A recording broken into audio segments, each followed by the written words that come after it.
आजकल के दौर में अधिकतर लोग अपने जीवन से असंतुष्ट हैं। उन्हें लगता है कि मैं ही गरीब क्यों हूँ, मैं ही दूसरों से कमजोर क्यों हूँ। उन्हें अपने आप में दूसरों के मुकाबले कमी लगती है। वे इसका दोष भगवान को देते हैं, उन्हें अपनी स्थिति का कारण ठहराते हैं। इस कहानी में आपको इस प्रश्न का संपूर्ण उत्तर मिल जाएगा और अपने जीवन से संतुष्ट भी महसूस करेंगे।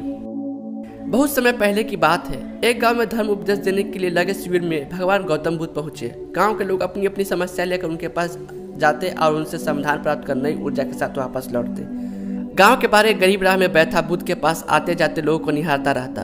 उसने क्या देखा, दुखी चेहरा लिए भारी कदमों से लोग भगवान गौतम बुद्ध के शिविर में जाते और नई ऊर्जा के साथ चेहरे पर खुशी व आनंद लिए वापस लौटते। गरीब ने सोचा, क्यों न मैं भी भगवान के पास अपनी समस्या लेकर जाऊं। यह सोचकर हिम्मत करके वह शिविर की ओर चल देता है। शिविर में एक एक कर क्रमबद्ध तरीके से व्यक्ति को प्रवेश मिलता है, इसलिए वह भी अपनी बारी का प्रतीक्षा करने लगा।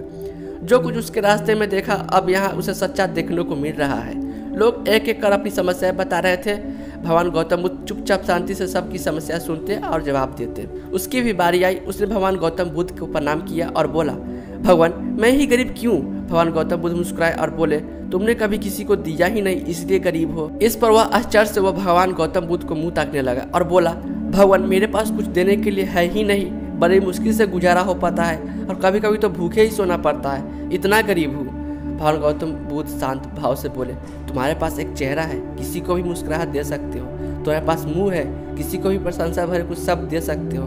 जो हाथ तुम्हारे पास है, किसी को भी मदद कर सकती है। दरअसल जिसके पास ये तीन चीजें हैं, वह भला कैसे गरीब हो सकता है। गरीबी का भाव मन में होता है, मन से यह भ्रम निकाल दो, लोगों को देते जाओ, गरीबी अपने आप ही दूर हो जाएगी। यह बातें सुनकर उस गरीब का चेहरा दमक उठा। उसने अपने प्रश्न का उत्तर मिल चुका है। अब उसने मन से गरीबी का भाव दूर हो गया। इस शिक्षा को जीवन में उतार कर कुछ ही दिनों में उसका जीवन भी खुशियों से भर गया। जीवन की सीख, मंदिर में भी लोग जाते हैं तो कुछ न कुछ मांगते रहते हैं और जीवन भर घुट घुट करोड़ों कर समय बिता देते हैं। वो ईश्वर की कृपा को कभी समझे ही नहीं, जीवन का महत्ता को कभी जाना ही नहीं। इस पर कबीरदास जी ने बहुत बेहतरीन दोहे कहे हैं। आइए सुनते हैं और समझते हैं। सबके पल्ले लाल है सभी साहूकार, गांठ खोल पर खा नहीं या विधि रहा कंकाल। यानी सबके पास ज्ञान है जो कि ईश्वर की अनमोल देन है, जिसे हम कभी जानने समझने की कोशिश ही नहीं की, इसलिए हम सुख का आनंद नहीं ले पाते।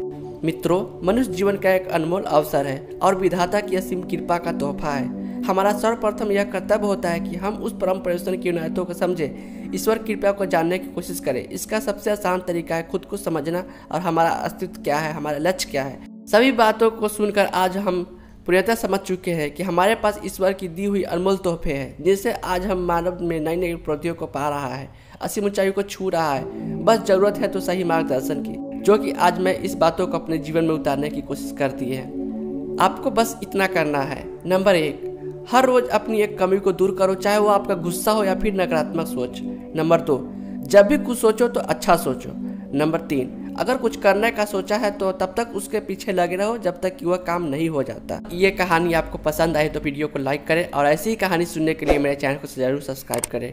धन्यवाद।